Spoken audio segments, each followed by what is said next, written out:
Good afternoon, traders. Today's Monday, January 14, 2013, and this is Bob Haberkorn coming in from R.J.O. Futures here in Chicago to talk about the gold market and what we're seeing today. Right now, we're sitting right around 1666. That's up about 6 points in the day. It was up a lot last night coming into the day session, up about 10 or 11 points, traded all the way north to about 1671. Right now, what you're seeing is a big fight going on right now at that 200-day moving average.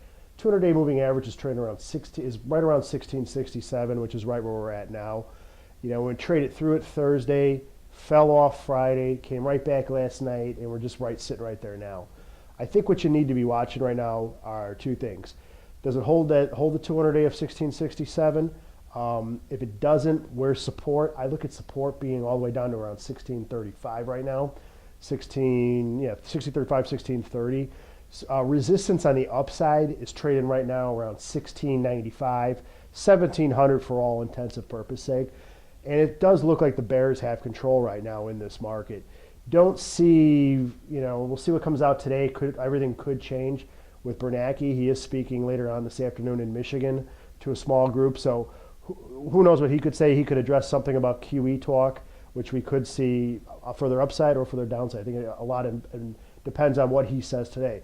Last week, this whole big downside move, it was starting to look pretty good for the bulls. Trading, it looked like it was going to trade back north of 1700 quickly. And then those Fed minutes came out with some of the Fed governors dissenting from the QE policy, basically saying that QE should end by the end of 2013. Gold took that as a negative, pulled back.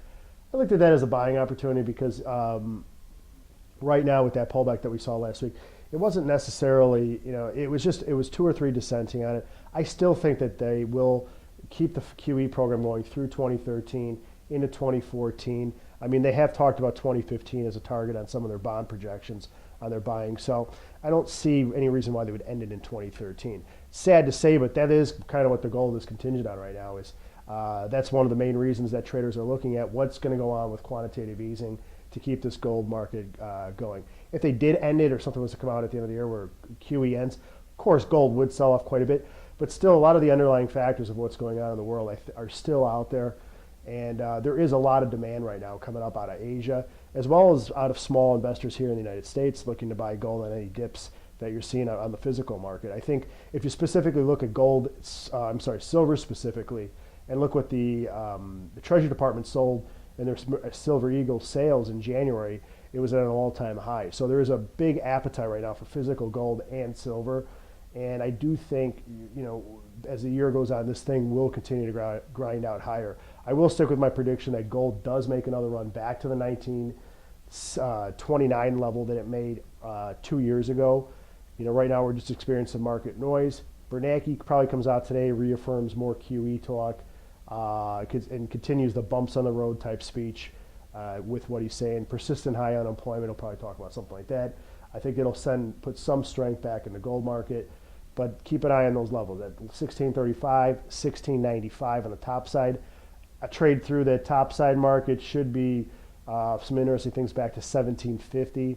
But trades below that support level, look out. We could probably see a test below 1600. But I'm more of the opinion right now that we'll see a trade upwards closer to 1700 here before we see 1600 on gold. Remember, if you have any questions or would like to talk more about the gold market, please feel free to contact me over here at R.J.O'Brien. And remember, futures trading does pose significant risk. It's not suitable for all investors. Have a good day and a profitable 2013, and we'll talk later.